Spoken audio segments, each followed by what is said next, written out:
Hey guys, we've recently partnered with the social media platform Go Wild to combat mainstream social media censorship. If you're tired of having your hunting and outdoor posts taken down and flagged, be sure to check out Go Wild, which was built by outdoorsmen and women just like you. Go Wild is a free social community. Not only are your photos not censored, but they are also encouraged on Go Wild.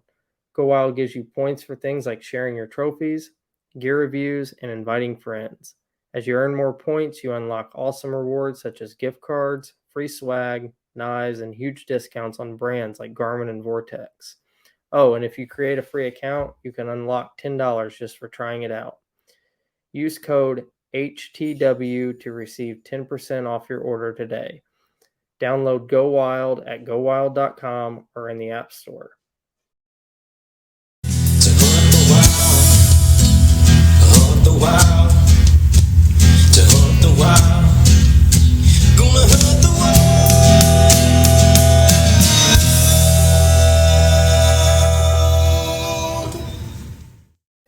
Hey everybody, welcome back to another episode of the Hunt the Wild podcast. I'm your host Adam Bowlds. Today I'm joined with Chase Baker. How you doing, Chase? I'm doing well, man. How are you? I'm good, man. Preparing for this ice storm here. I'm actually work canceled off for tomorrow. It's supposed to be so bad, so Oh, doing a wow. little late podcast recording here. No rush in time or anything. So you're in Wisconsin, right? Yeah. I'm in the southeast corner of the state.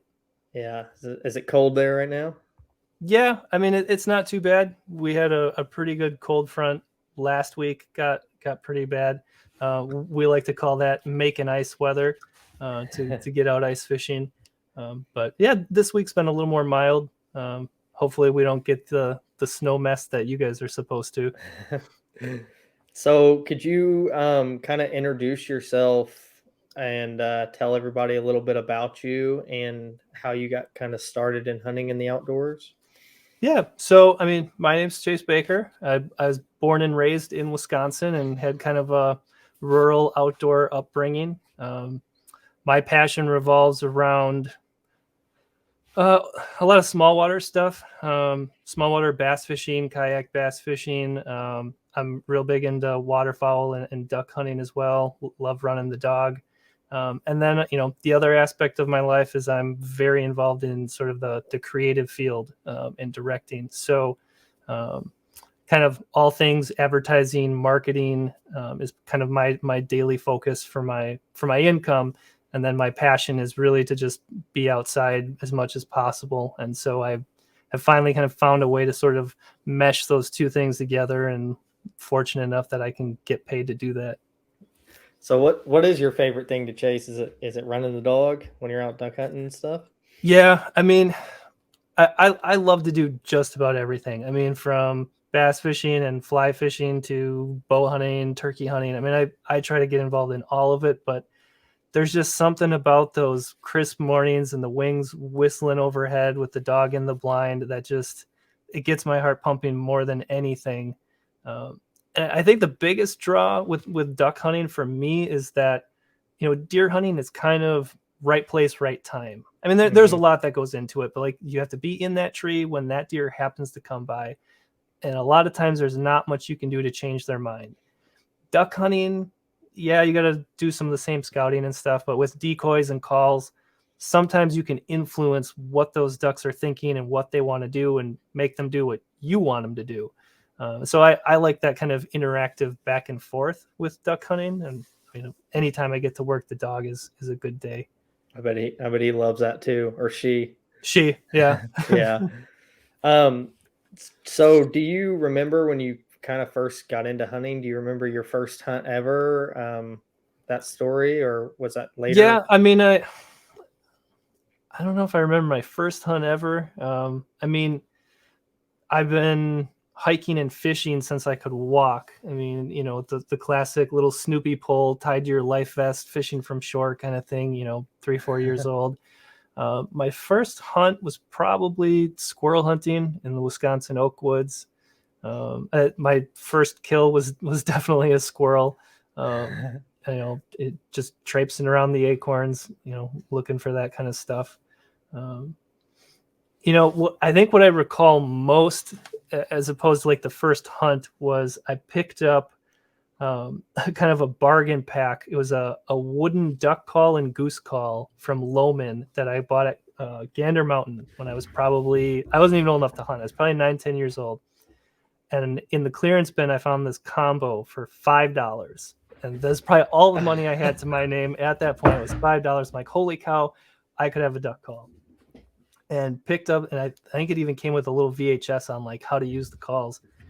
And I picked up these 2 wood calls, and we went back into this golf course that was under construction, my cousin and I, and there's a water hazard, and it wasn't grassed in yet, so we pulled some brush and dead grass around us and started calling with these wood calls at ducks and geese that were likely just landing on the pond anyway. But both he and I, from that pair of calls, man, we were hooked and never looked back. Did you I guess it was wintertime, so there's nobody out there golfing at the time. It was probably spring or fall. Yeah, I mean, it wouldn't have been people golfing. It was actually still under construction, so there wasn't fairways or greens or anything even installed yet. It was all just kind of in the raw. We definitely weren't supposed to be back there, but it sure was fun calling in, a bunch of greenheads when we didn't really even know how any of that worked. We just went back there and called at them. So did you have somebody that kind of mentored you into getting into waterfowl, or was that something you and a buddy or something just kind of figured out along the way? Yeah, waterfowl,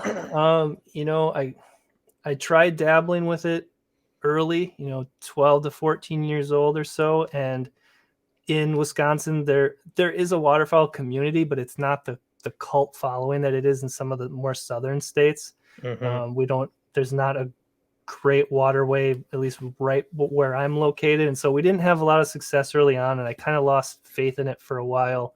And then, about the time I was in college, I got back into it and got hooked up with actually an uncle and a cousin of mine that are very deep in, or had gotten much deeper into waterfowl, and got on one of my first wood duck hunts. And I mean, shot 2 boxes of shells in like an hour and a half, and 3 birds later after burning 50 shells, I'm like, I get it now, right? You're addicted. Yeah. So I mean, my dad was a great mentor in the outdoor space and was a big proponent of deer hunting and pheasant hunting. Just his experience in the waterfowl world was more going to like the sod farms and jump shooting off of like puddles and stuff. So, the public land hunting, the boat access stuff, the whole water game, like it wasn't something he knew. So it was something I had to kind of learn other ways a little bit further down the road than some. So do you said you do a little bit of deer hunting too. Did you get out deer hunting this year? Or? This year, yeah, I sat a whole 2 days for rifle season for deer. This year was pretty busy, with the transition to my current business. I mean, that's really where most of my energy had to go. I did miss a shot on a decent 8 that, yeah, the spot I wanted, my tree had fallen down into the river, and that was kind of the only tree for quite a ways around me. So I ended up setting up on a couple of hot trails in a thicket, and I was about ready to go for a walk. It was it's 10:30 in the morning. I hadn't heard anything all morning, no shooting, just real still bluebird sky. I'm like, go for a walk. I'm not really feeling it. And poured a cup of cocoa from the thermos, and I'm sitting there, like cocoa in hand, gun across the lap. And this sucker walks up at like 20 yards and just looks right at me. And he's doing like the head up and down and kind of stomping. I'm like, dump the cocoa, lift up the gun, crack off a couple shots, but he was just streak of light out of there. Did you get out at all? Yeah, I did. I hunted. So I'm in Indiana, but I'm real close to Kentucky, only about 20 minutes away or so. So Kentucky's archery season starts September 4th. So okay. It's fairly early, and Indiana's is October 1st. So I hunted Kentucky quite a bit. Couldn't seal the deal early season, and I ended up landing a spot. about a week before gun season in Indiana and ended up shooting a pretty decent buck. So Oh, cool. Congrats. then thank you. And then rifle season rolled around and ended up taking, I think, 5 does. Oh So man. I ended Fill in up the filling the freezer. freezer pretty good. I had a rough start, about 60 days without shooting any deer. So I was glad to redeem myself. Yeah, yeah. If you need to empty that freezer out, and send some of that, northward a little bit, and I know a guy that would take some of that. I was in one of those meat crisis situations. I was getting kind of nervous because I'm not real big on buying anything from the grocery store, and I was Sure. getting down to like 20 pounds, and I was like, "What's the deal? Why can't I shoot a deer?" But it ended up working out. Down to 20 pounds. Do you know how many ducks I have to shoot to have 20 pounds in the freezer? How much meat do you get off of a duck? I've never actually been waterfowl hunting, so It that it kind of depends on intrigues the me. bird. I mean, the mallards you get a pretty good amount of meat out of. Teal and wood ducks, and granted, I breast them out most of the time. Just I'm usually in a little bit of a rush to get stuff processed. Um, you might get a quarter pound out of some of your smaller birds. Mallards are probably more like a pound, pound and a half. Um, Geese, you can you can put some real good weight in the freezer with geese. Some of those will get up to whole weight will get up to 10, 15 pounds. So you shoot a big Canada goose. But yeah, wood ducks and teal, it takes quite a few of them to get a pound of meat out of them.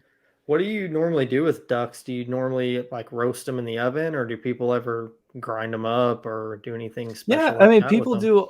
people do all different things with ducks. I found as far as table fare, um, really the processing and handling of the meat to me is the most important part of the step. So I typically breast them out, and then I do a saltwater soak. I alternate between a saltwater soak and a freshwater soak in the coldest shelf on my refrigerator for 4 days.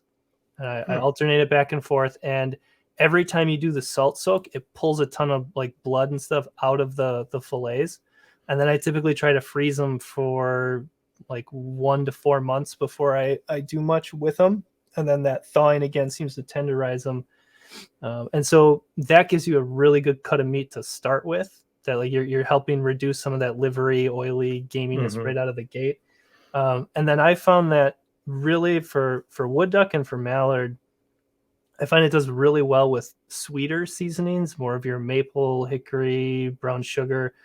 So I'll do like a teriyaki marinade on them for a couple hours, and then I just pan sear them for like 4 or 5 minutes per side, kind of a hot and quick.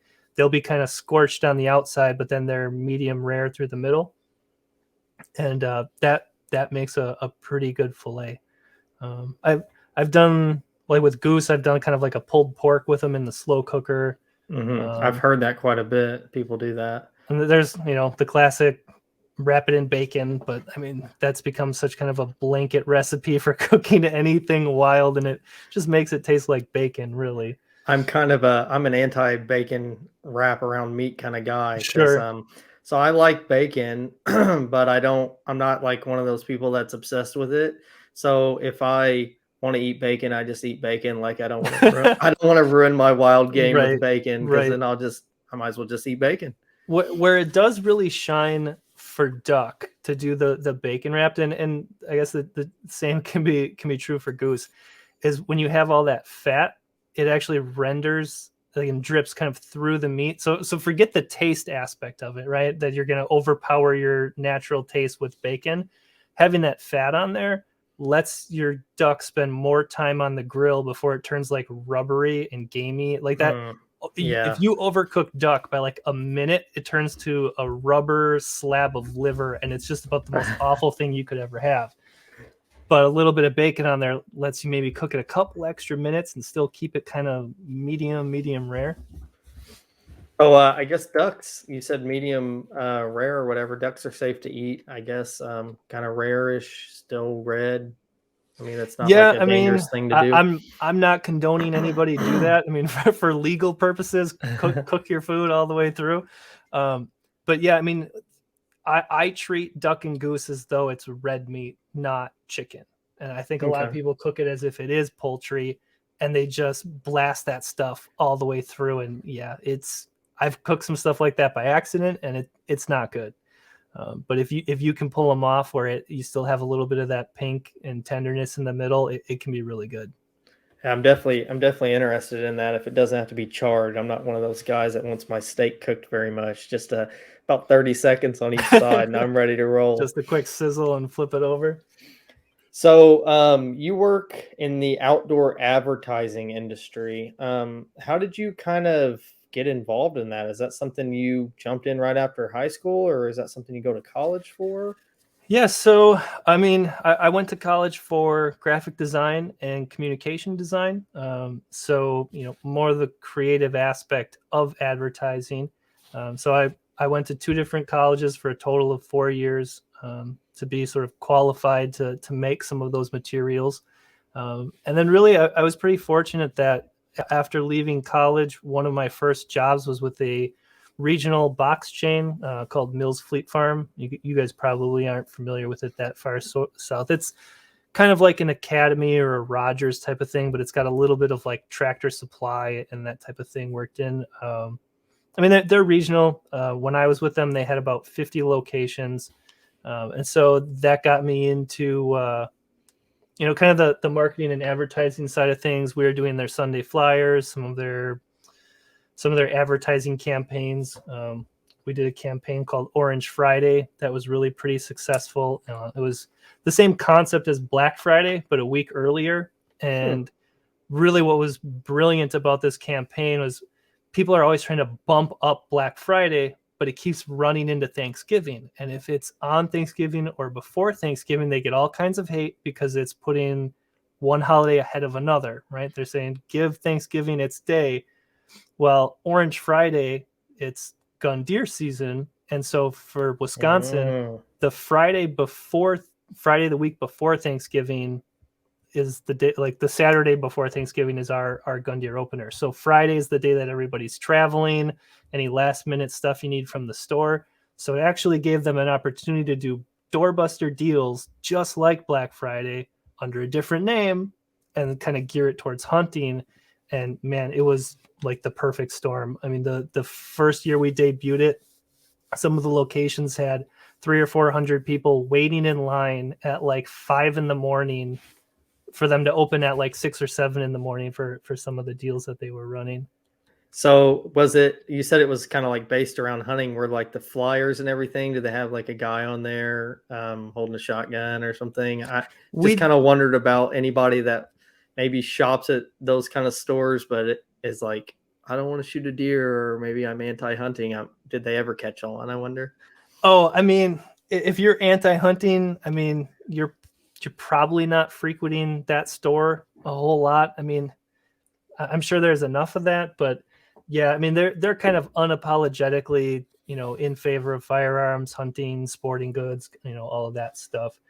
Yeah, I mean, we ran TV spots that were kind of in line with some of the old like Swamp People, Gold Rush, like some of those styles where like they're showing all the different cast members and stuff. We ran some ads that were kind of like that, showing different generations of hunters, kind of all together and doing their thing.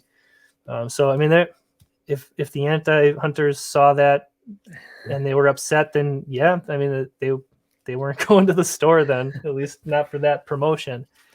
Orange Friday, is that still going on? That's pretty genius. Yeah, no, they're still running it. A number of box stores started sort of copycatting it the next season, calling theirs Deer Camp or Orange something else. But yeah, I mean they saw a pretty significant uptick in sales and revenue for that promotional week. That was pretty successful for them. You ever see those flyers? You're like, yeah, I did that. Oh, we did some hats and some limited edition stickers. I was actually at the gas station probably a month or two ago, and I actually saw one of the first generation stickers. The first generation were actually like high quality die cuts. And they were all, I mean, I think we did 500 of them for Wisconsin. And so like this guy was a doorbuster 7 years ago, and like this sticker was still on his truck, faded, cracked, super awesome. We call that seeing your work in the wild, when somebody is kind of openly embracing that. I've seen some stuff on social media, kids with their first deer, and they've got a little Orange Friday hat on, and yeah, that's super fun to see that kind of stuff. Did you end up saying something to that guy about the sticker? No, I usually just, if I can be kind of inconspicuous and snap a quick cell phone picture, just, for my own, for my own pleasures. Satisfaction. Yeah. He doesn't care what stranger, worked on that campaign 7 years ago. He's just like, oh, it was a cool sticker. I got it for free. I stuck it on my truck, next to the Matthews or whatever other stickers he's got going on there. That's cool stuff. Can you kind of talk about maybe some of the companies or the brands that you've worked for in the outdoor space? Is that something that you go like a 9 to 5 to at like an office, or is that something you do more remotely? Yeah. So, I mean, when I was at Fleet Farm, I mean, that was kind of a corporate office environment, a big corporate building that everyone kind of files into at 8 a.m. and files out at 5. Since then I've worked for a couple of different advertising agencies. And so each agency has accounts, and so different brands are different accounts and can be different functions, right? You might be doing media planning or ad design for one account. You might be doing social media for a different account. So I have some notes here. I didn't want to forget any of the more entertaining ones. So some of the accounts that I've worked on over the last few years within the outdoor space would be some companies like Swacker Broadheads, Khmer Deer Attractants, Tack Vanes, Hardcore Decoys, Lone Wolf Tree Stands, Sig Sauer Firearms, Gearhead Archery, Pennington Wildlife Seed, the Aldo Leopold Foundation, Angler Quest Pontoons, Polarcraft Boats, St. Croix Rod, Acme Tackle Company, Kalen's Lures, DSG Outerwear, and Daiwa Reels. Wow, some big names. Yeah, not too shabby. I mean, I don't have some of the real, there's not a Yeti in there, right? There's not like the $1 billion spenders. But yeah, some stuff that, at least hopefully some of your audience has heard of or used before. If anyone listening to this podcast, if you haven't heard of any of those brands, you might be in the wrong space. So I guess what's kind of like the company culture like? So when you're kind of doing stuff for these companies, you're going into the office for these past companies you work for, or was that from home? Yeah, most of it's not from home. And I don't really mind the whole going into the office thing. I mean, I'm all for work-life balance, and if people can make a go of it remote, like that's cool. But when it comes to advertising, it's a really competitive space. And for me, I really need like other warm bodies in the building that I can bounce ideas off of, and I might be stuck on something and, hey man, like we need to do a promotion for this. And I was thinking this, is this a terrible idea? Is this maybe a good idea? And, just having another mind to bounce stuff off of is really beneficial. So for the advertising space, I mean, there's big benefit to being in the building instead of from home. And as far as like the culture on the corporate side, right? When I was working for Mills, that was very 8 to 5. Don't come in early. Don't stay late. Don't work overtime. Like just work your 40 and we're good. The advertising side of things is much more flexible. I've never been in a place at an ad agency where anybody checks the time that you show up or the time you leave. They're pretty much just counting on that the work is getting done, and they'll know if the work isn't going out or if the clients aren't happy. Now, where it's kind of double-edged is when things are slower, you might get away with working a 30 or 35-hour week. You might be able to take a day off here and there, sort of sporadically. But when it's the busy time of year, it's kind of a make hay while the sun is shining sort of scenario. And so it's not uncommon to work 60, 70-hour weeks when stuff is heavy, and you just have to kind of grin and bear it. So let me ask you this. An advertising agency, let's say you're working for an advertising agency, are they strictly dealing with like the outdoor industry, or are they dealing with multiple, like maybe they're advertising for a soap brand, or maybe it's advertising for a computer brand or something? So that varies from agency to agency. some of your really large, your Chicago, New York, LA agencies, a lot of them will take anything, right? But it needs to be like huge budgets, top tier. Some of those guys are looking for like Super Bowl level stuff. Some companies do niche down, right? There are agencies that specialize in stuff just for like agriculture and farming. There's companies that do just stuff for like medical or entertainment. And I've been at a mix. I've been at agencies that just do outdoor, and then I've been at agencies that do kind of a mix of outdoor along with some other consumer or business to business type of stuff. Okay. That makes sense. I didn't know if you went into work and like everybody's like, maybe you're advertising all hunting brands and everyone just like, today we're taking off and going hunting. I just didn't know like kind of what the people you worked with like. Is there ever people that create content for the outdoor and hunting space that maybe aren't hunters? Yeah. So I think you kind of have two parts to that. So let me address the first part of that. I mean, as far as like the culture and we're all going to take off and go hunting. It's usually more planned out than that, right? You're not just going to like come in and get surprised. But I mean, my most recent job, I mean, if there wasn't a dog in the office every day of the week, I mean, my dog came in with me most days. My boss had a setter that was in the office all the time. So, I mean, we would, there would be times where a couple guys from the office would go out fishing for half the day or would go sit in the turkey blind together. If somebody shot a nice deer or got their spring turkey, one of us might pack up camera gear real quick and run out there to, take some awesome photos for him to be able to post to social. And on more than one occasion when the migration was really heavy, I would duck hunt or goose hunt on my way into the office for a couple quick hours. And, if I had some luck, I've got a pile of birds to dress. And I mean, I've dressed birds out on our lunchroom table while talking with other employees about like our goals for the week. Like I'm sitting there cleaning out a mallard and he's like, so for Facebook, I'm thinking we're going to do this type of work. And I'm like, yeah, man, sounds good. Like, let me get this in the freezer real quick.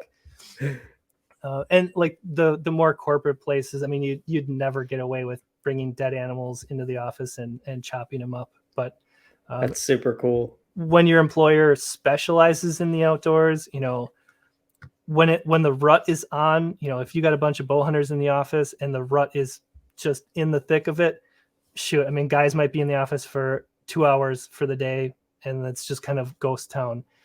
And a lot of the clients get it too. There's times where it can be difficult to get a hold of one of your clients because the walleye are running or, any number of activities, they're out doing it too. Yeah.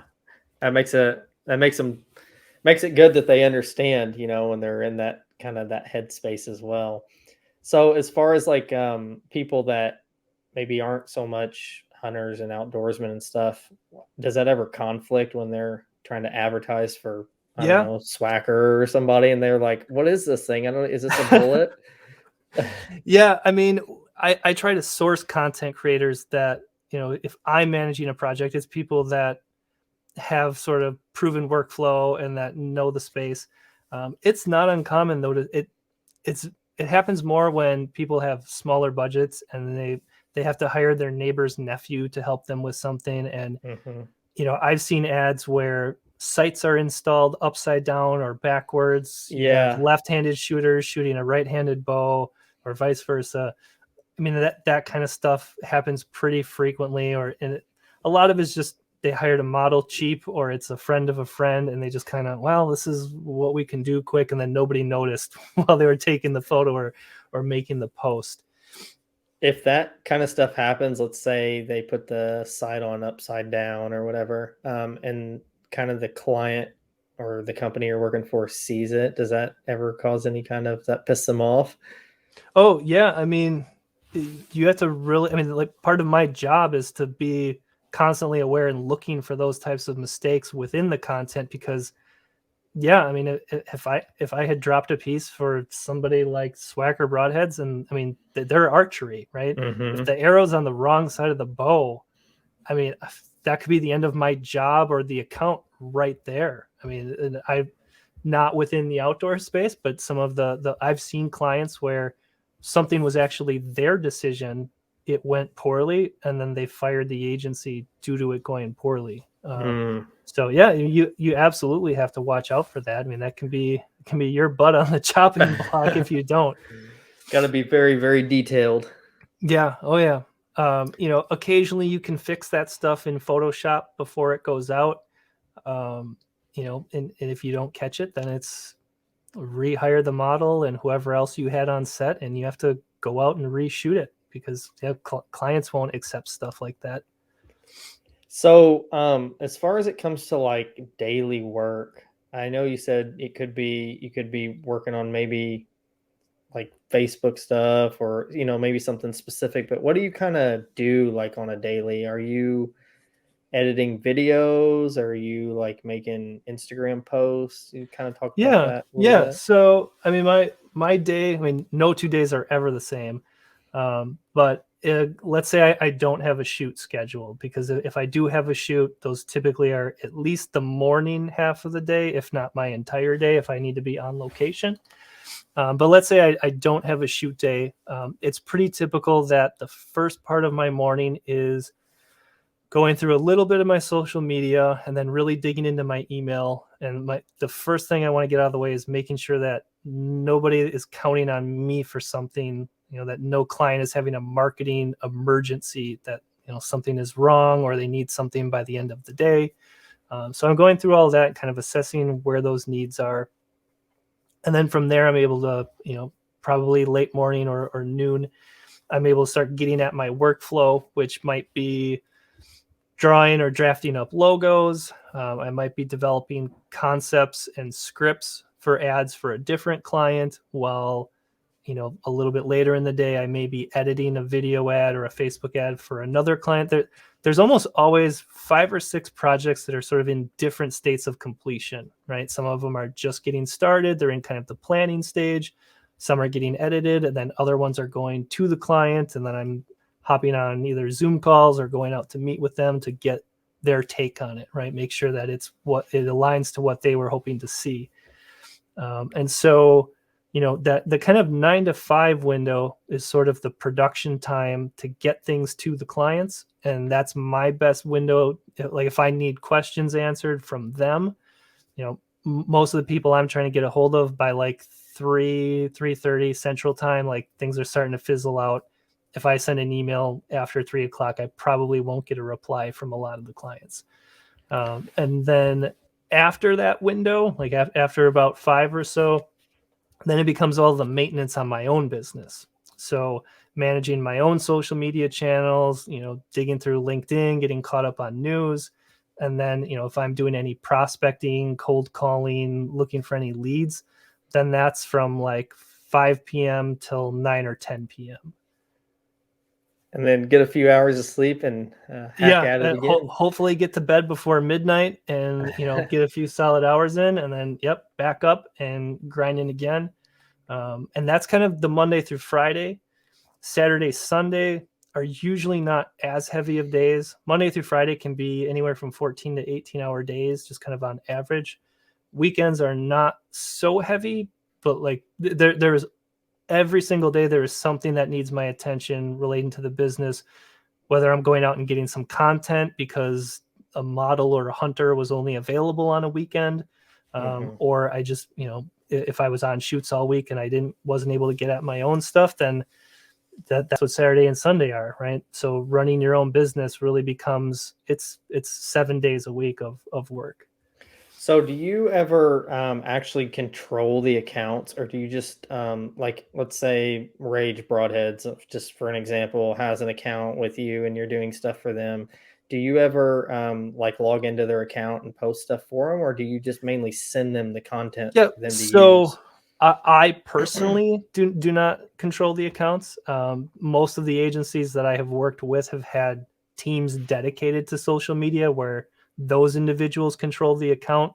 The focus of my career has been more around the strategy and like the actual content of the posts, going out and taking the photos or shooting the video required for stuff. But I mean, as far as the agencies that run it, It's very common that somebody like Rage or Muzzy or whomever, that if they are working with an agency, that it's not necessarily a direct employee of Rage making the Rage posts. It's pretty likely that it's a professional within that space that is sort of managing that, at least on the day-to-day. Yeah, I think that's interesting to kind of touch on because I feel like maybe I catch it just because I kind of think about weird stuff like this, but people like will scroll through Facebook and they'll see like maybe Muzzy posted a picture and they think it's like some badass dude like posting this picture of this bloody arrow he just got done shooting, but really it's like it's somebody probably sitting behind a desk like in a Yep. big city somewhere. I don't know. I mean, you can structure the pages so that multiple people can contribute. So, if you do have some personalities that you sponsor that are, very active within your page, Swacker obviously does a lot with Levi Morgan. Those people can set up so that those celebrities can post directly to the page without it having to go through someone. A lot of the stuff where you're seeing really active stuff where it looks like the manager is like out in the field every day doing stuff, that may be the case, but more often than not, that's teams of pro staffers and field staffers that are really brought on as sort of content machines to be constantly funneling in all of those great photos and great videos of products in the field. So I'm gonna kind of maybe steal some business from you here. I don't know, but so Right. guys like me that are just kind of starting a podcast and want to get their name out, but they don't have like a whole lot of money to spend on ads and to pay somebody to advertise and all this stuff.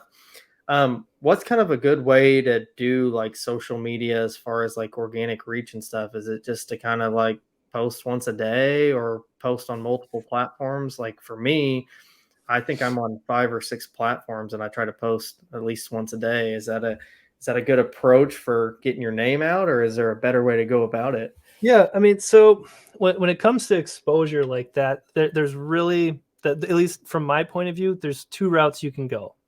You either pay for the exposure, right? You spend $1,000 a week on ad buys, or you grind it out, you roll up your sleeves and you do a ton of work, right? And it depends where your posts are landing and with what audience. There's really not a perfect rhyme and reason to all of it. And Facebook changes the rules every week. TikTok changes their algorithm all the time.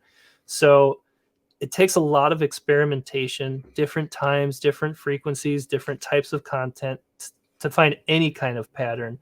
But really, frequency. I mean, with something like, say, like Instagram's feed flows very quickly. Reels flow even faster. You might need to post 5 times a day.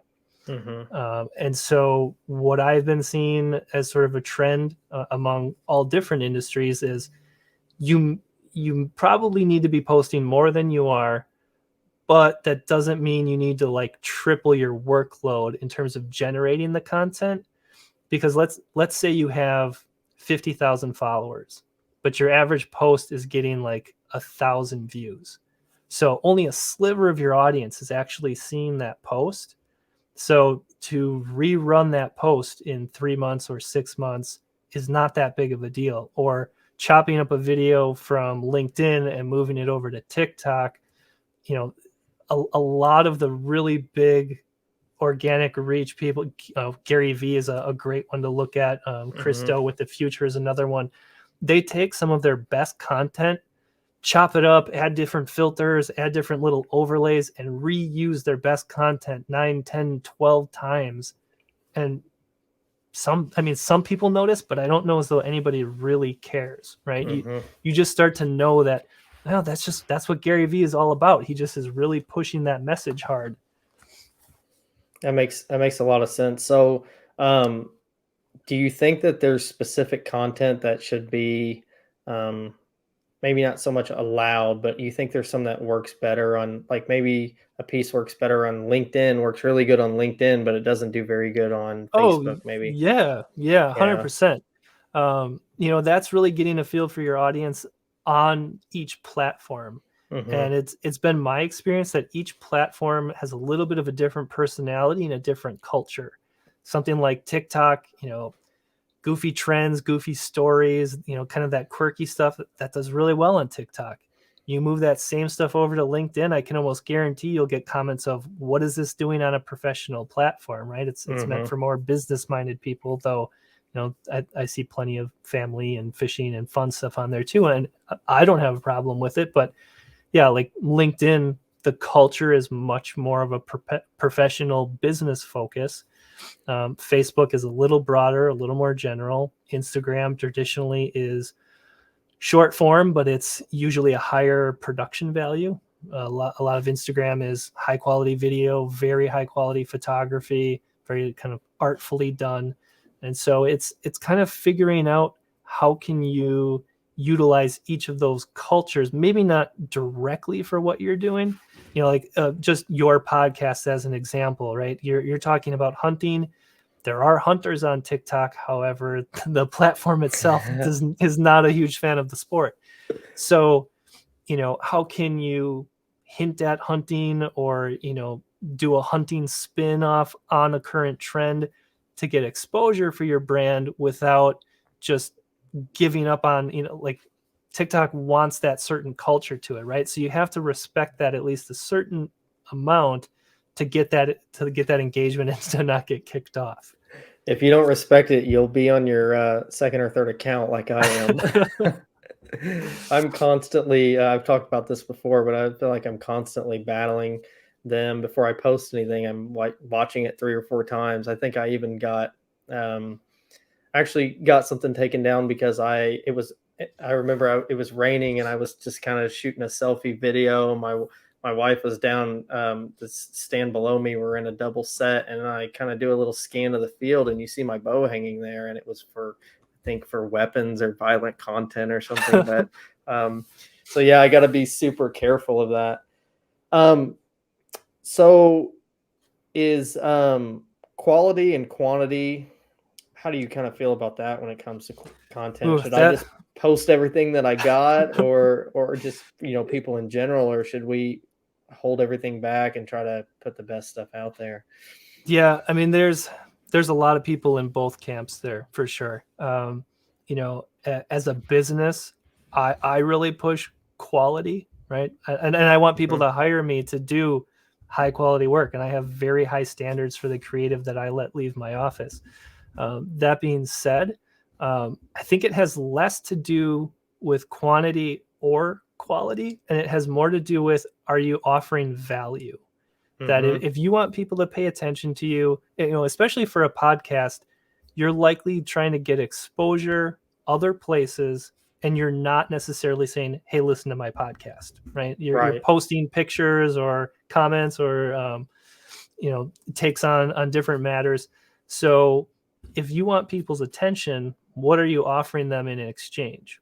And so, maybe that has a quality factor to it, but I don't know as though it really matters if you shot it with a GoPro or your cell phone or, a $50,000 red cinema camera type of thing. I don't know as though the production value plays that big of a role compared to how much genuine value are you offering to your audience.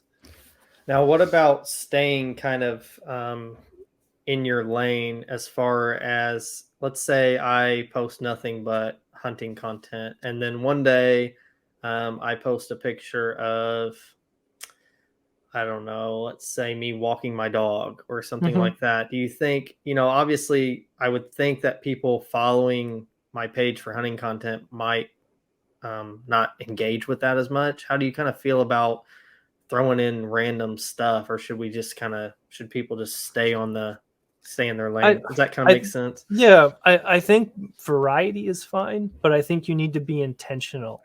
Okay. If you're talking bow hunting and scouting for weeks at a time, and then you're walking your dog, if you're taking your dog shed hunting, right? That deviates from bow hunting specifically, but it's kind of still in the space. So yeah, I mean, if you were doing, let's say you're self-filming your actual hunts, right, from the tree stand, if that's all of your content and it's doing well, and then here's me walking through my hometown with the dog and like no real rhyme or reason, you're likely to confuse people a little bit. Though I'm hesitant to say that any content is bad content, right? If you're putting it out in a positive way like that, I don't think you'll run your audience off just because you went a little bit different. I think it's good to experiment with different styles. So just kind of, I didn't have this in the notes, but something that just kind of popped in my head. I try to engage with I try to message everybody and engage with every comment that I possibly can. Obviously, brands get to a point to where it seems like that's almost impossible. But I have noticed, like, if I comment on, like, I don't want to throw any like names out, but if I comment on a post of a brand of something that I use and it never seems like they acknowledge it, it kind of turns me off of it. So how do you how do you navigate that? Because obviously you get to a point where you can't like and comment and message everybody back. Oh, Is that yeah. Any suggestions on that? You can't engage with everybody. I mean, that's when you start getting some of those posts that receive 1,500, 2,500 comments, and you're doing multiple posts a day, and they really just start ringing up like that.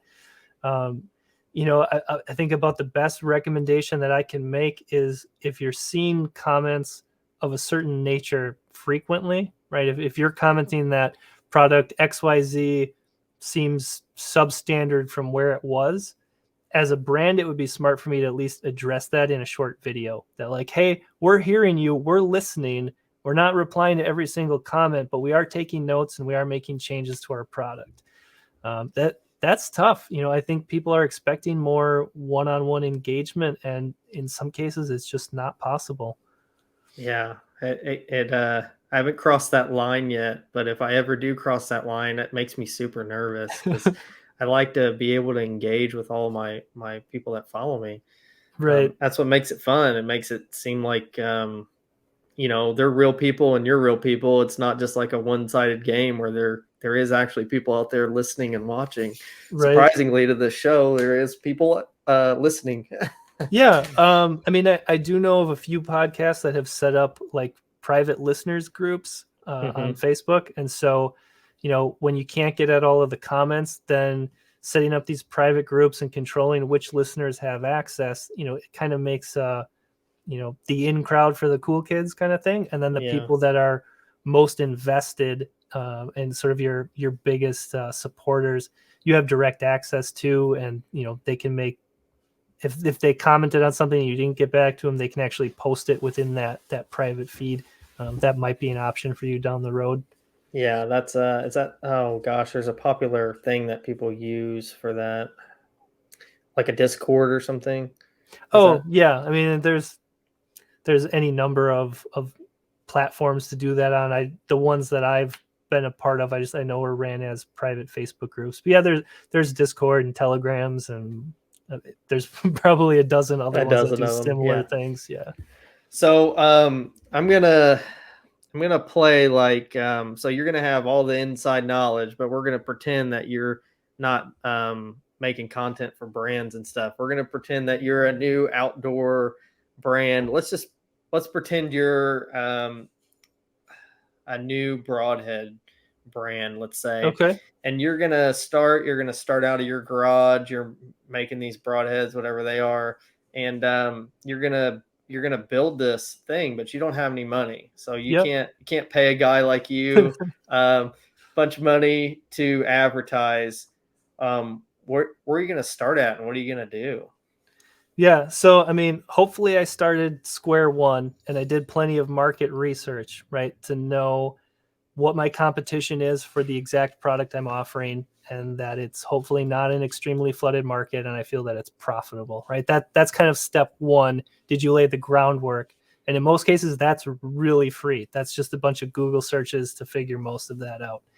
So if it looks good after that, I'm probably going to makeshift some kind of really basic studio space together within my garage, and that can be a couple of sheets of white foam core and a brooder lamp, or any kind of spotlight lamp you might have access to try to get some really clean, nice product photos to be able to list stuff. Whether you're going to do that through, Facebook Marketplace probably would squash that. You'd probably need some sort of website. But since we're speaking general, that it may not specifically be a broadhead, let's say you can move stuff through Facebook Marketplace. I'm going to start creating a lot of my own content and pushing that out there just as frequently as I possibly can for a little bit of exposure. And then as soon as I build enough steam that I have some money available for like shipping, I'm going to try to get that product in the hands of whatever bow hunters, obviously, ideally that's celebrity bow hunters, but most of them are going to want some sort of cash compensation. I'm probably going to target YouTube channels to try to get some reviews from some sort of unbiased people that can test it and give it either, rate it or hate it kind of thing. And so that's relatively inexpensive. A lot of the smaller channels will do reviews for little to no money if you will just send them product that they can fire through plywood and ballistics gel type of thing. So, creating a handful of your own content in your own videos, showing what you make, how you make it, why it's awesome, and then getting that in the hands of some non-biased people that don't work for you so that they're hopefully repeating the same things that your content is saying. From there, that should start generating word of mouth within your customer base. And it does take quite a bit more work and time to sort of snowball that word of mouth. But brands like Lone Wolf Tree Stands started in a garage and just, after guys saying this is the best, this is the best, this is the best, and then ad dollars starting to kick in and being able to spend a little bit on it, that stuff just, becomes the giant that we know now. So you probably can't put a number on this or like a timeline on this, but how long does it take? A year? Depends on 2 years? It depends on the product, right? Yeah. If you think back, and this may be a little before your time, and you're not a waterfowl guy, but do you remember when Mojo first came out with the spinning wing decoy? And it was, and it was, gosh, I was probably 12, right? So I'm dating myself a little bit. It was over 20 years ago, I think, that first came out. When Mojo did the first spinning wing decoy, there was nothing else like it. And they did a video where they just stuck that thing out on a beachfront in, I think, Texas, and ducks were just pouring into this. There was no other decoys, just one Mojo out there, and these ducks were just pouring in. If you have something that unique that the market has never seen, it can take off like a rocket. It can be a matter of weeks or months when you're making all kinds of production agreements, sending stuff to manufacturing facilities, working deals with investors. When it's truly the sauce, right? And you've got something really special, it can take off. The market that we're in now, there is a ton of tinkerers and inventors and people doing all kinds of little variations on just about every gadget that's out there. So in that case where maybe you make something that's good, maybe you make the best one, but maybe it's not super unique or you're not the only one that makes it. It can take a long time. It can be years. A lot of businesses see a loss for their first 3 years, right? Where there's more money going out than coming in. That's why I say it's really important to do those foundational steps of what is the market, right? How many people are in there and how much money is actually spent in that space. What about dealing with a flooded market? You just got to make that, maybe for me, let's just use me for example. There's a ton of other hunting podcasts out there. How do you deal with that? You just got to make the best content to stick out. Yeah, and I don't know as though it's necessarily just about standing out, right? To be the brightest bulb type of thing. Part of it is going to be just the authenticity of you being you, right? There is an audience that will sort of connect with the way you do it, which is different from the way somebody else does it. And so that's where stuff it takes time for that organicness to sort of reach a broad range of people and for everybody to have a chance to, okay, I like this guy. I don't like this person. I like this show over here. it just takes time for people to kind of bounce around and find that.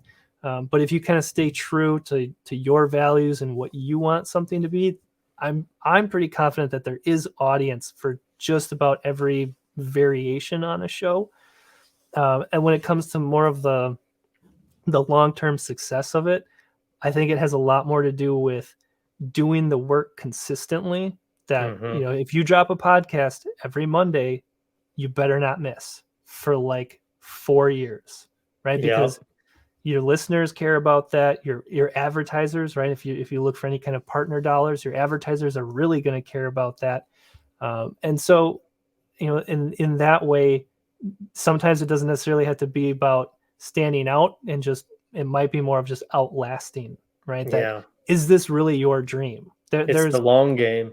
you look at like cryptocurrency or NFT, and I know people are making banging bucks on that stuff, but there's all kinds of people that are just jumping on it because it's the hot thing, right? Mhm. So are there people in the outdoor space or the podcast space that, well, this looks like a cool thing to do, or this looks like an easy way to make money?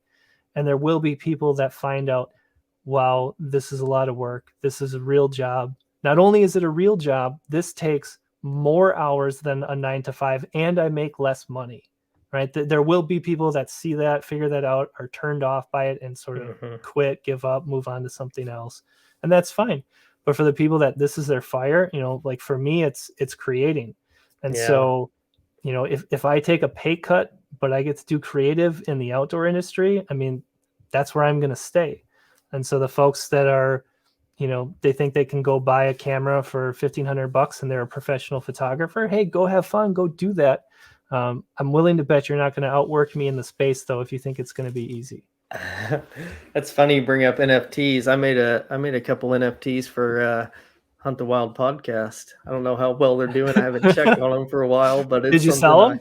I didn't sell them that I know of. I haven't checked them in a couple of weeks, but I remember listing them like the Ethereum over to like US dollars was like something stupid. Like they were for sale for like $1.50. I just wanted to see if I could sell them or not. Sure. And I'm not hating on NFTs. It's cool to experiment and try different medias and different vehicles like that. Like that's cool. But the jumping on the bandwagon people will eventually fall by the wayside. So I imagine when brands come to you, because what makes them a brand is their name. But does anyone ever come to you and is like, I need a brand name?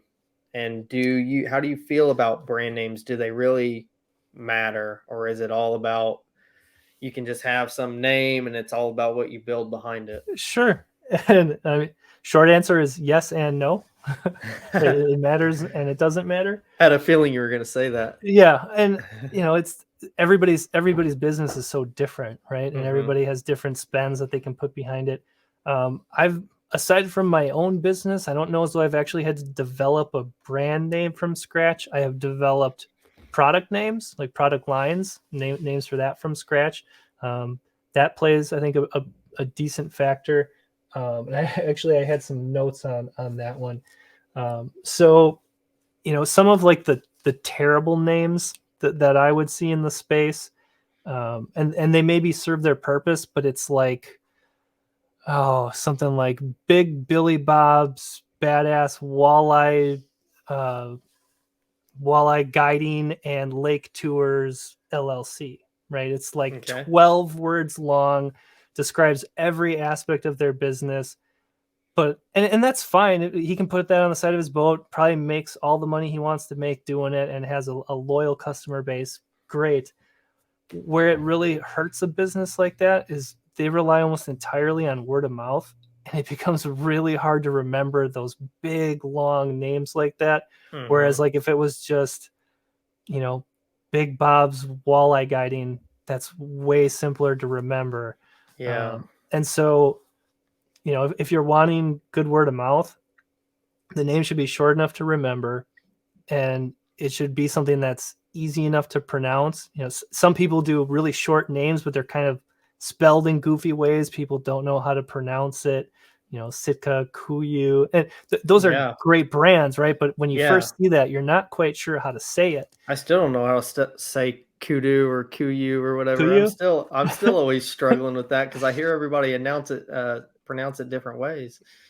And all the power in the world to those brands. They're crushing it, but people are reluctant to say a brand name to somebody if they think it's going to make them sound stupid.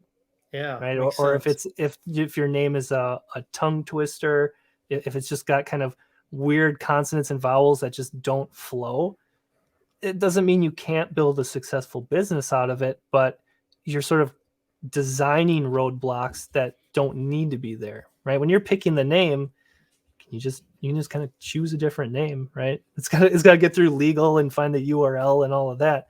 Yeah. But you can pick a name that has roadblocks right out of the gate, or you can pick a name that at least seems more fluid, right?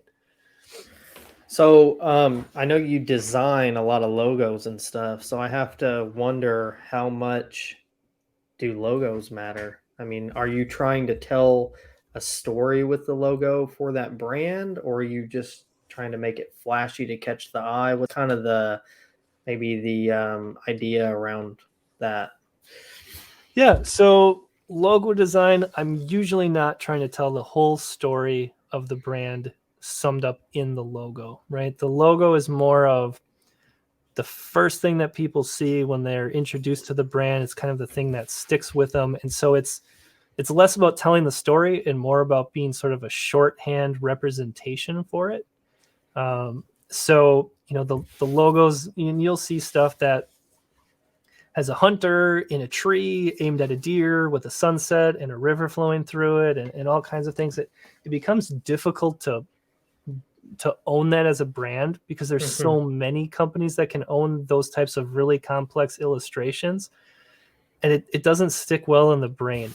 There's a theory, I think it's specific to actually like flag design, right? Like your state flag or your country flag, that a good flag should be able to be remembered and reproduced by a child.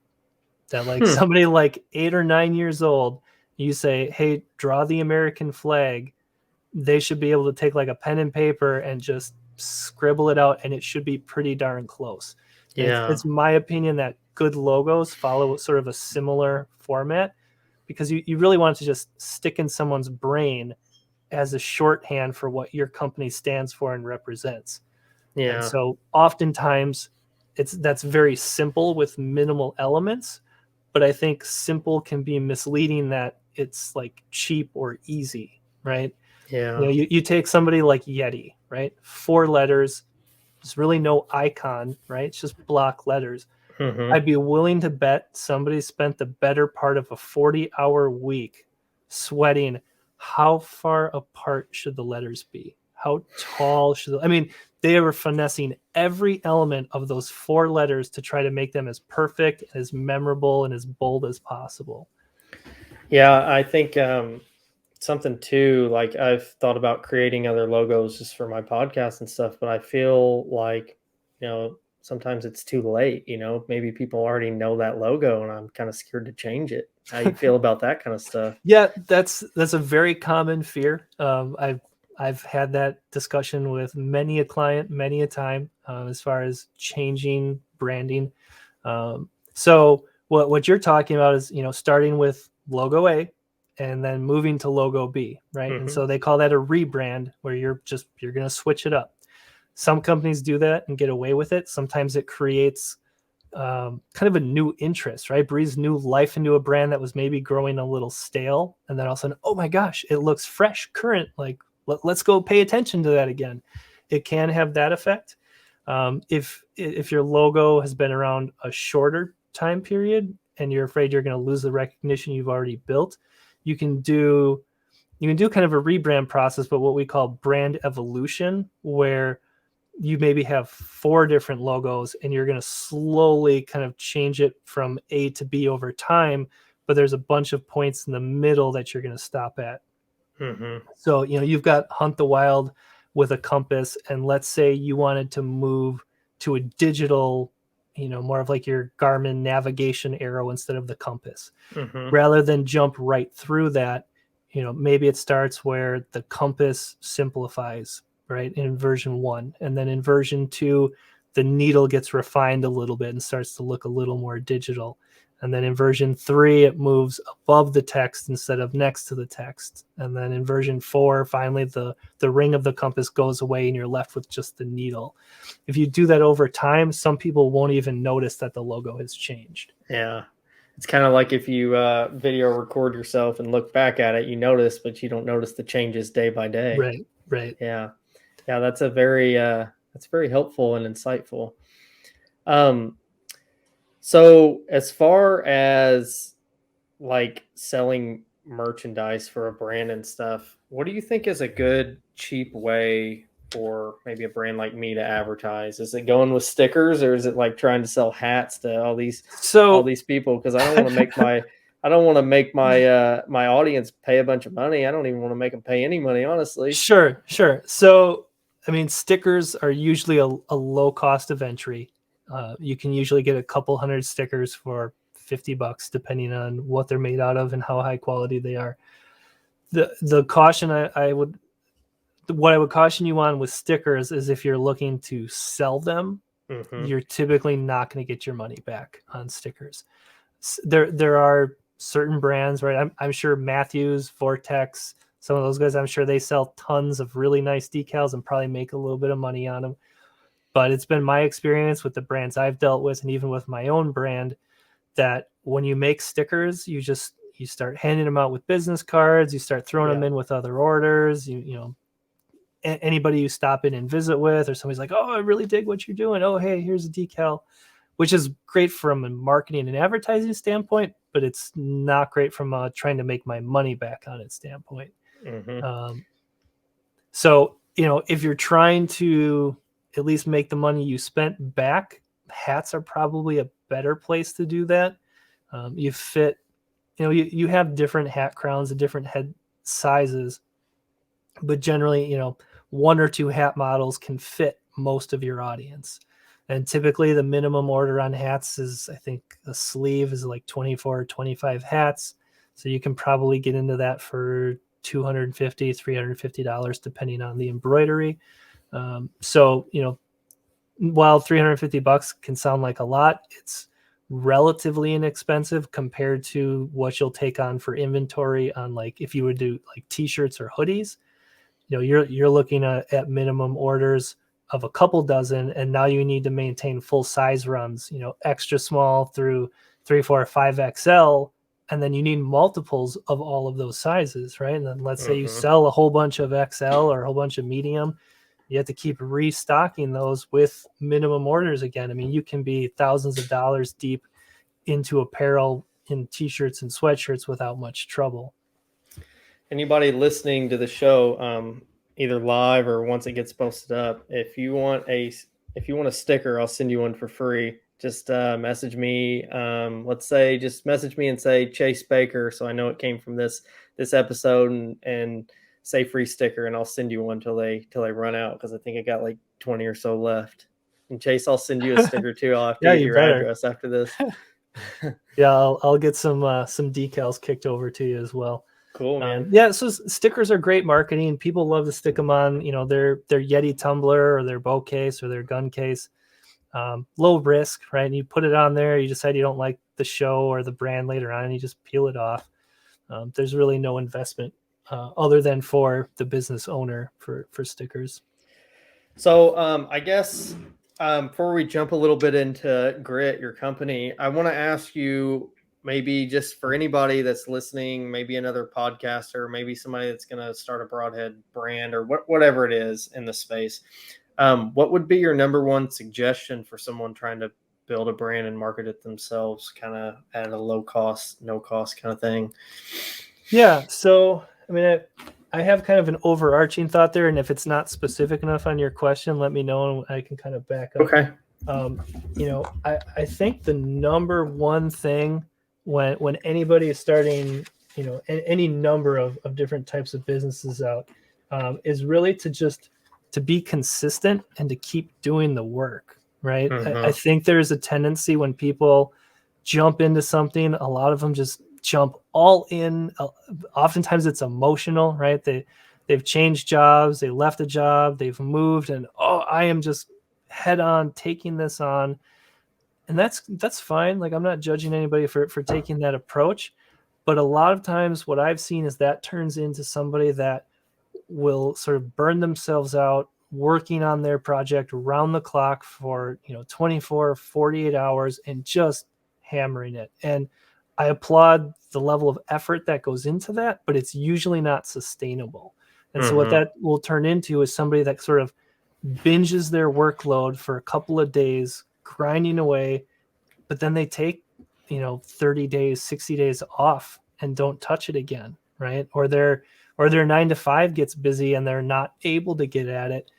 That consistency, even if let's say you're only able to carve out 30 minutes a day or an hour a day, I would be much more confident partnering with another business that somebody spends 30 minutes a day every day working on their business versus somebody that spends 18 hours straight working on their business twice a month.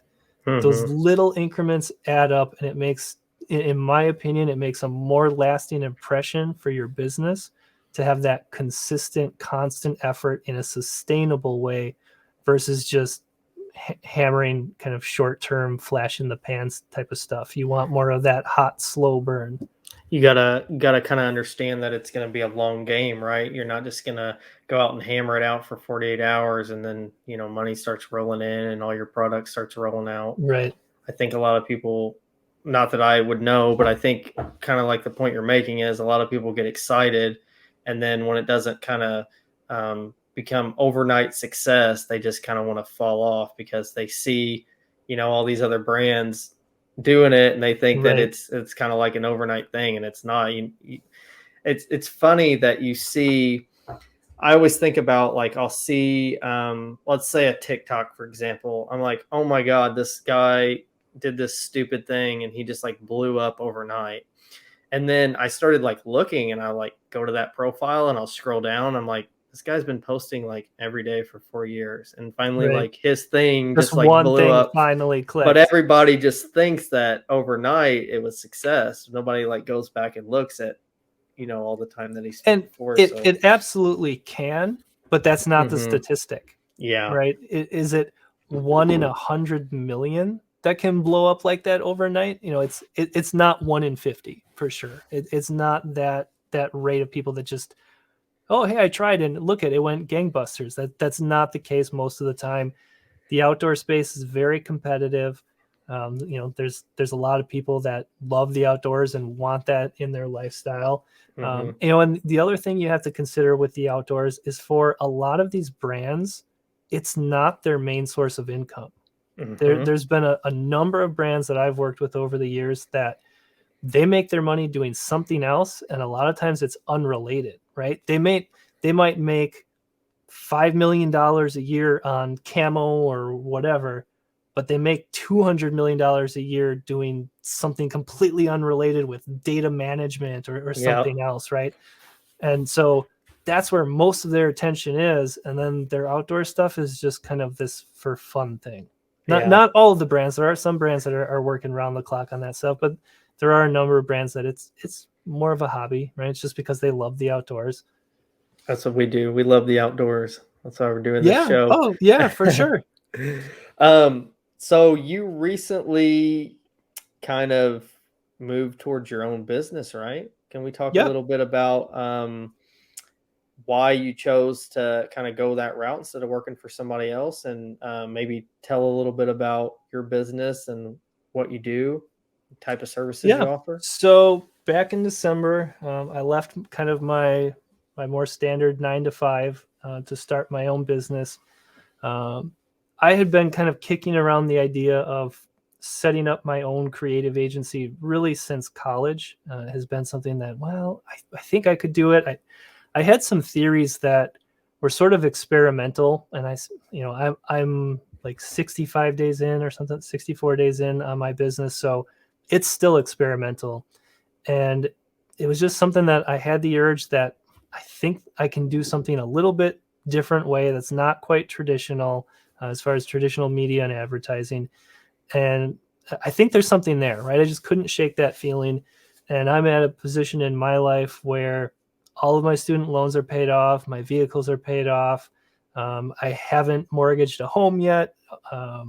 So I don't have a lot of money going out. My situation is fairly stable, as far as income. I have some money in the bank, don't have any kids yet. So I was really looking at it as there's probably not a better time for me to roll the dice and take the chance, because really I have a limited window where I won't have those responsibilities, where I can just fail, right? And if I do fail, and that's a real possibility, right? This may not turn into anything. There are still 9 to 5s. I can't go back in time and go back to my 30s where I don't have responsibilities. Once I'm past that point, there is no going back to that. But there will always be more 9 to 5s. I can go get a 9 to 5 in my 40s, in my 50s, in my 60s. That's always an option. But to go backwards, I feel like was not an option. So really what it came down to was I can live with trying this and it failing and not being a success. I really don't want to be in my 60s or 70s sitting around the campfire wondering what could have happened if I had taken a shot. So I would rather fail and know I tried versus, do something Regret. stable and then just not know, right? And have to live with that what if. So that for me, not having to live with that what if was a pretty driving factor to kind of cut the direction I was going in and start something fresh. So what kind of stuff are you doing? Are you working solely with outdoor brands, or kind of Yeah. talk about what you do like on a daily basis? Yeah. So, I mean, the main focus of Grit is set up as a creative agency, and our primary focus is to develop branding, which involves logos, but there's quite a bit more to it. Photo styles, customer service. There's some. It's kind of onion layered, right? But Yeah. the creative aspect of branding. Then, sort of once we've figured out the brand, right? The brand is kind of who you are, and then there's the advertising aspect of it where you're getting who you are, what you make in front of your customer base. And so Grit serves to build the branding or to further develop your branding, and then to help you create the strategy and materials to then market that brand to your audience. And we do some photo and video services as well, but I mean, we'll make content, but we're not setting out to like make TV shows and that kind of Yeah. thing. We generally make content as a vehicle for the branding and advertising stuff. So it's really just kind of an extra service or an add-on to the branding. Okay. So do you have kind of like do you only work with big clients, or you work with small clients? Do you have like a cap of what somebody would have to spend, or can like some random guy from Instagram message you or something and be like, "Hey man, will you make me a logo?" Is that kind of your thing too? Yeah. So, I mean, I'm happy to talk to anybody, right? If you've got no budget and a logo, I mean, I will hear you out. I'll get on a Zoom call with you and hear what you're all about. I am working exclusively for the outdoor space. It's not just hunting, fishing. I am, paddle sports, hiking, camping, overlanding, ATVs, off-roading. I mean, if it's gritty, right? And even some of like the hobby farming and equine type of stuff. If it's gritty and in the outdoors, that's the space I'm looking to be in. I wouldn't say I'm only dealing with large companies. However, I did do some math, and with everything that's involved in running a business and managing clients, you have accounting, you have software subscriptions, you have equipment that you need to constantly maintain. I mean, should you start getting into camera gear? I mean, if you have a $10,000 budget to buy a camera kit, a lot of professionals will be like, that's all? You can only spend $10,000 on your kit? And for most of us, that's a reasonable chunk of change. So the overhead just is kind of this constant stream. And so doing the math, I kind of figured out that, well, some person might need a relatively inexpensive logo. If I'm onboarding clients, I really need their commitment for the year to be in the ballpark of like the $10,000 range, which if you break it down monthly, is a little less than $1,000 a month. And that's where it makes sense for me from a gear investment, from a time investment to do all of the invoicing for that account. If I was doing logos for, say, $50 to $100, the time that I have into it, the expense into software, the time and expense into invoicing and recovering all of those fees, I don't even break even doing. I mean, I would lose money doing a logo for $100. That makes a lot of sense. I And want to make sure that I steer anybody that wants maybe to connect with you. I want to make sure that I steer people kind of knowing what kind of like that tier or whatever is. But oh, yeah, it sure. makes a lot of sense And knowing. and for anybody that's listening that, you know, doesn't even have the $100 to spend on a logo, like I'm not judging where they're coming from. I've bootstrapped things from the ground up before too. Like I get that. And there are resources like 99 Designs and Fiverr where you can get stuff done under $100, likely from somebody overseas that may or may not understand your industry. But I mean, that's just where my pricing lands and what seems to make sense for me. And more often than not, I find I'm able to get some of those higher price points because I understand that industry and I live the industry, right? So like if we're talking archery, I can guarantee your logo or your photo is not going to have an arrow on the wrong side of the bow. And even if it's something like, just as an example, I'm not super into trapping, right? I know a little bit about trapping, but I don't go and run trap lines. Right. But I know enough about that space that if I find myself out of my depth, I will bring in an expert to tell me what is right or wrong with the way I'm trying to market something in that space.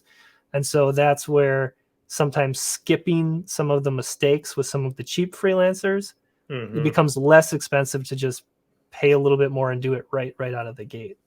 I think that's important that you talk about that too, knowing that you're going to pay more money, but at least your arrow is going to be on the right side of the bow, because that's probably something a lot of people, you expect it, but you don't think about it. You just kind of, maybe if you're in this space, in this like industry, you just kind of just think that they're going to know, and that's probably not always the case. And I mean, really good creatives, really committed creatives, it doesn't matter what the subject is, they will do research to figure it out.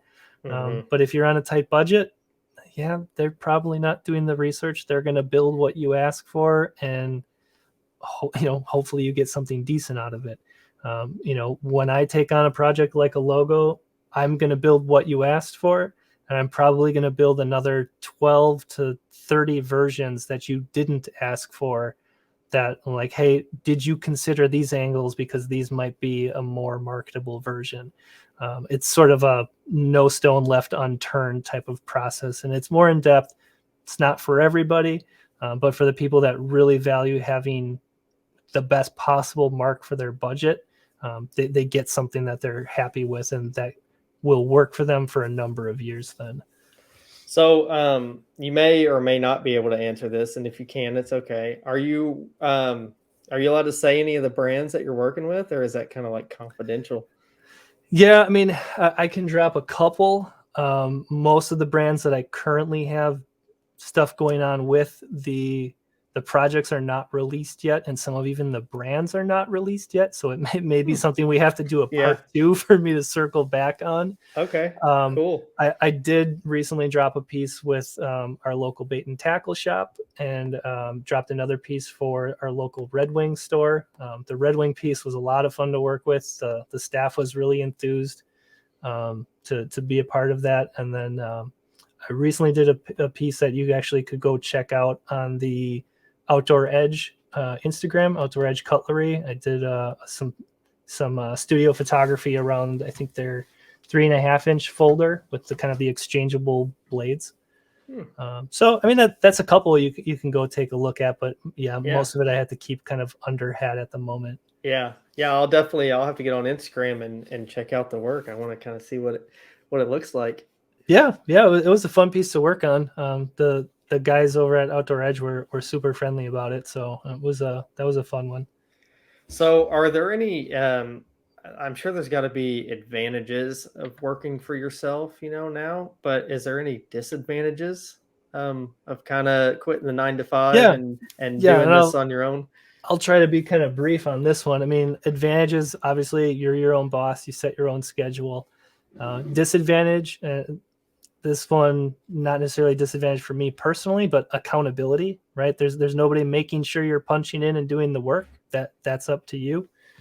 Let's see here. I actually had a couple of notes on disadvantages there. So, I mean, the time commitment, right? Like I was saying a little bit earlier, 14 to 18 hours a day for Monday through Friday, and you're working 7 days a week.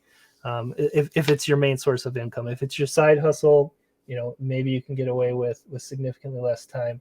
Then the other major disadvantage you have to factor in is cash flow and the seasonality of the outdoor space. There seems to be a push for materials right around fall, right? When people are kind of thinking bow hunting, duck hunting, there's a pretty good push then. And then there's a small push usually around trade show season near the end of the year. Some of the brands within the outdoor space, especially, hunting, fishing, it can get very seasonal where you may have an entire quarter or an entire 6 months where brands are spending little to no money. So you have to get really good at one, putting your nose to the grindstone when people do want to hire you for work and really, cranking out as much as you can in that short window. And then you have to really be good at saving and budgeting that out, kind of a feast and famine type of thing. And it is like that in all aspects of marketing, but it's especially significant in the outdoor space where the highs are really high and then the lows are really low. You got to tell some of these brands that they need to be hardcore marketing all year, because I wake up thinking about hunting and I go to sleep thinking about hunting. So they're missing out on me those other 6 months. Yeah. And I mean, there are some that do it right kind of all year long, but I don't think that's the majority. So when it comes to landing clients, I don't want to steal your secrets or anything, but could you maybe talk about how you would land a client? Maybe if, let's say I started my own kind of advertising marketing kind of thing, and I'm okay, what do I do now? I need a client. Do I go out and just start handing out business cards? I mean, obviously you probably need to look inside of your niche or whatever. Yeah. I mean, you likely are going to specialize in some area, whether that's outdoor. I mean, you can niche down even further to archery or to, fly fishing or whatever. I mean, word of mouth is really big in the outdoor space. The outdoor industry has a tendency to be kind of wise to sales pitch, right? That they feel that people are just, they catch on to, if you're trying to sell me something, the answer is no right out of the gate. Whereas if your buddy says, hey, this person did something for me and he was really reasonable about stuff, that's so much easier to get through the door than cold. Now, there's all different avenues, but networking is huge. All right, just getting to know people in the industry. But really, it's not just hopping on LinkedIn and connecting with everyone from Yeti and everyone from Benelli. That's not how you go about doing it. You really need to develop rapport with individuals, and that's one of those things where there is no one way to go about it. And I mean, even for myself, there's, I've used nearly every social media channel. I've connected with somebody somehow or in person, right? It's kind of a combination of everything. So, building those networks, building those connections, building real connections. And then, if you're in a creative space, or even if you're, I would consider podcasting to be a creative space, you need to have some kind of volume of work. Anybody that's going to pay you money to do something that knows what they're talking about is going to want proof that you've done it before. Yeah. And they're going to want some sort of reassurance that if they're paying you, they're going to get something out of it, right? How many how many downloads is this podcast going to get? How many views will your YouTube videos get? Hopefully thousands on this episode. Yeah. I mean, that's always the goal, right? But, they need, your marketers and advertisers are going to want media kits showing, hey, I've made 50 podcasts or 100 podcasts, and each Right. episode averages 1,000 downloads, or each averages 10,000 downloads. That's where now you're really you're bringing something of value to the table versus, hey, I do this really cool show, will you give me money? And it's Yeah. kind of Mhm. what's in it for them, right? Yeah, it makes a lot of sense. It kind of goes back into that whole long game thing, doesn't it? People just kind of want to You have jump in and ask for money or sponsorships or something all of a sudden, and then they don't have any kind of resume, let's say, or you what, have any no kind of work. idea how long that long game can go. Yeah. I met a woman at a marketing event that owns a very profitable business in downtown Milwaukee. I had no idea who she was, what her business was. I was still in college. I was going to kind of a seminar type thing, right? It was kind of how to network, how to write your resume, kind of that sort of clinic. And I Hmm. met this woman. She gave me her card. I gave her my card. We had a great connection and rapport going on. This was in 2007. She sent me a lead last month to Grit of a client that she was having trouble finding someone to service the account because of the niche that it was in, and her talent base wasn't willing to work with that type of clientele. That's not the first time that I've gotten business from her. I've worked for her business a couple different times. I've hired her business a couple different times to do things for companies that I was at. That's a 15 plus year relationship that is still paying off from a random exchange of small talk, exchanging business cards, and then kind of, oh, you're into that? That's pretty cool. I'm into this. And 15 years later, I'm still seeing benefit from that connection. So yeah, it 100% is the long game. And folks, I mean, the advertising industry is small. The outdoor industry is even smaller. You cannot afford to burn a single bridge anywhere in your network. People bounce around job to job, business to business, agency to agency. It's likely that you're going to cross paths with all different people multiple times through different companies. So you really need to keep good rapport with as many people as you can. Yeah. That's really good advice. I like that. Are you allowed to? So I'm going to ask you this question, and if you don't want to answer, you're just going to say they're all cool. But I'm going to ask you, do you have any favorite brands that you've worked with, or maybe one of the coolest brands that you've worked with? But if they're all cool, you just say that they're Well, all cool. yeah, no, I will answer. I don't necessarily want to call out that the brand is the coolest brand, but I'll say the brand that allowed me the coolest project, right? Cool. Yeah, that's even So better. I had an opportunity a few years ago to do some work with Hardcore Decoys, and they have kind of a mixed review. They went through some ownership changes, and they were known to have sort of some fragile decoys early on, and they're still struggling to sort of explain that they've revamped it and like it's not even under the same ownership anymore. So they went through a little bit of a rebrand while they were redeveloping these new products. And so I was actually able to redesign the packaging for every SKU that Hardcore Decoys sells. Hmm. All of their floater decoys, all of their field decoys, down to blinds, bumpers, goose flags. I mean, it was probably the better part of 200 SKUs, 250 SKUs. My And I gosh. mean, we revamped all of it.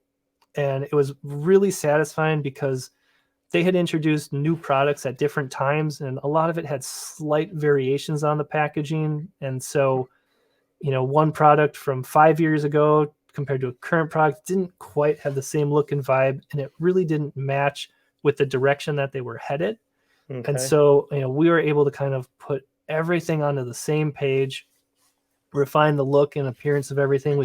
They were doing this black and yellow that was probably working good for them 10 years ago or so, kind of a rock star electric grunge sort of look. And we kind of refined it to gray and brown, kind of muted tones, a little more of your a little more of like your Filson oilcloth, kind of the old school canvas type of look, a little more down to earth and simplified.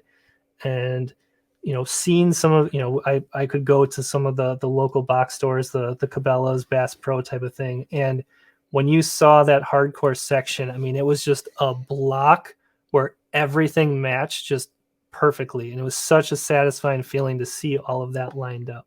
I bet you walk in the store and you're just like, are you in awe when you see it, or are you just like, it's I mean, you immediately have the cell phone out and you're snapping Yeah. pictures of just how amazing that looks, at least from my own perspective. So I've got to imagine that every piece of content, maybe to you, looks perfect. Maybe you think they're going to love this, and you send it out and they're like, what is this? Have you ever had a client like just dissatisfied with work? And maybe it's not bad. Maybe you guys just had both a different kind of vision or something. How do you kind of deal with that? You just kind of scrap it and start over? It varies, and yeah, I mean, it's not typically around content. Usually photo shoots or video shoots are very planned in advance.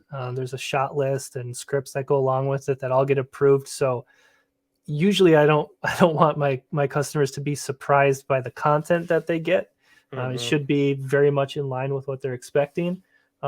Logos are a whole nother story, where you can draw up 30 options. And yeah, I mean, I've had instances where I sent someone 30 logos and they're like, nope, it's the one that I want's not in here. And I do another 30 and send them to them. They're like, nope, it's not here either. More often than not, I'm able to figure out where the solution is. And it just typically means I have to keep grinding through revisions and more options and trying to get inside their head a little bit to figure out exactly what they're hoping to see. Yeah. Occasionally it does turn into, you know what, I think what you're wanting is not possible, or you're wanting, occasionally I do see something that's sort of somebody wants something that's maybe to a lower standard. Somebody wants a bunch of crazy gradients and kind of that 3D bevel and emboss thing from the 90s. I do occasionally get requests for that after we're halfway through a project, and sometimes I do have to resign the project, and I typically refund their money at that point, because it's not worth the damage to my reputation for the little bit of money that they would have been paying on that. I would rather they be happy with a different designer than miserable and paying me money for it. Most of the time we can figure out a solution, but yeah, sometimes it's just not a fit and you have to walk away. Yeah. I like that you say you'll walk away. It's not all about the money, it's more about your reputation. It's kind of like tattoo artists and stuff, they're super proud of their work, and they don't want somebody walking around with junky looking work just for $100. If somebody feels like they overpaid for a bad piece, yeah, that you can't take that back, especially in tattooing, right? Especially in tattooing, yeah, or on the internet, or it's kind of out there forever. Right. And I would rather people work with somebody they want to work with and get the type of work that they want, versus just me getting the money. I actually had an instance earlier this week. I was hit up to do a sizzle reel for a company that was sort of outside of my niche. And I know somebody that is within that space. So I'm like, hey, that's cool, but I don't know as though I'm going to be the best fit for what you want to do. It's not really my thing, but I know this gal that I think can do a bang up job for you. Let me get you her information and you'll be happy with it. And, when it's stuff that's sort of outside of my area, I'm not doing as good of work. I'm not usually happy with the work.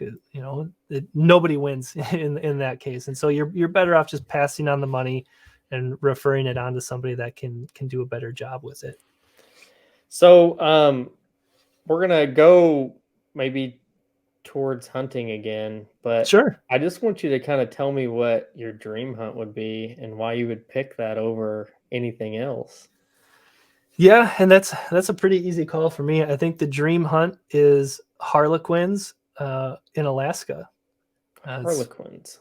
Yeah, and if you're not a duck hunter, you maybe don't know them. Yeah, I'm not familiar. Never They're heard a it. really dark bird. They're mostly like black and browns, very dark overall, but then they have like streaks that almost look like they're painted. They have interesting kind of lines throughout them that it's a very different looking duck, and they're sort of a sea duck or a diver duck. So, you know, I'm in the Midwest, so my chances of seeing a harlequin on my duck marsh are pretty much zero.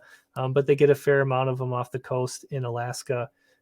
And I mean, Alaska scenery, it's easy to want to go hunt in that general area. But yeah, harlequins are for me, they're one of the most awesome looking ducks, and it's a pretty gritty environment that you go hunt them in. So yeah, that I can't think of anything better for my bucket list. So you got any big plans for 2022 hunting season? You going to Alaska to hunt those? Yeah, right. No, 22 hunting season. I'm hoping to get out for a little bit of spring turkey. I'm already in for tags on that. Honestly, I'm probably going to spend most of the 22 season behind the camera as opposed to behind the gun or the bow. I am hoping to get out with my father. Just retired this past year, so I'm hoping to do a little bit of hunting and fishing with him to make up for a little lost time here. But a lot of it is going to, you know, I need content for my own business. I need content for clients. So gonna be shooting the camera a lot and not so much the firearms.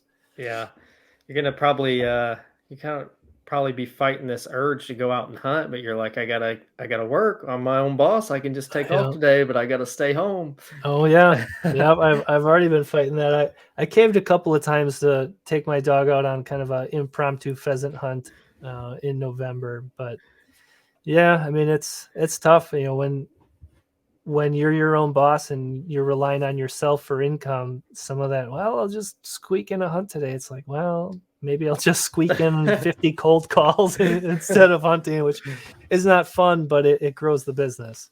Right. You probably figure out a good routine that works for you. As the longer you do it, you'll kind of know when you can take off and when you can't take off. Yep. So, can you tell everybody kind of where to find you on social media, as well as like your website, if they want to connect with you or maybe want to do business with you? Yeah. So I mean, I'm generally pretty open and flexible with my time. I try to give everybody the benefit of the doubt that they're worth hearing out on their business situation. If you just want to kind of check me out, follow me. I'm on Instagram and Facebook. The handle is @down2grit. The URL, if you want to check out the website, is www.down2grit.com. No spaces. And 2 is TO, not the number 2. You can connect with me on LinkedIn if that's a space that you're comfortable in. I think you'll have to look up Grit LLC within LinkedIn to find that page. You're welcome to hit me up on any of those. However, you know, if you're trying to get a hold of me urgently, either LinkedIn or my email through the website, there's a little form you can fill out on the website. Those are the fastest way to get a hold of me. But if you're just, you know, looking to talk content or share content, Facebook or Instagram are fine too. Cool.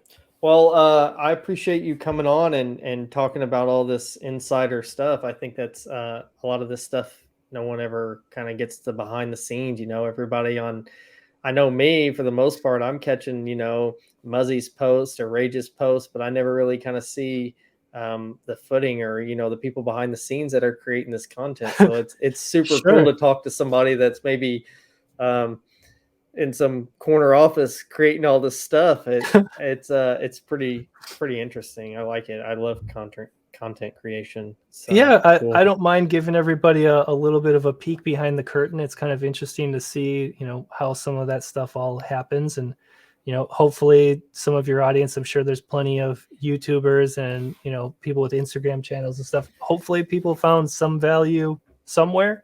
At the very least, the angle of don't stop, keep going, consistency, like keep grinding every day. If it's just a little bit every day, you should be able to apply that to almost any business. So hopefully somebody can at least take a little bit of value out of it.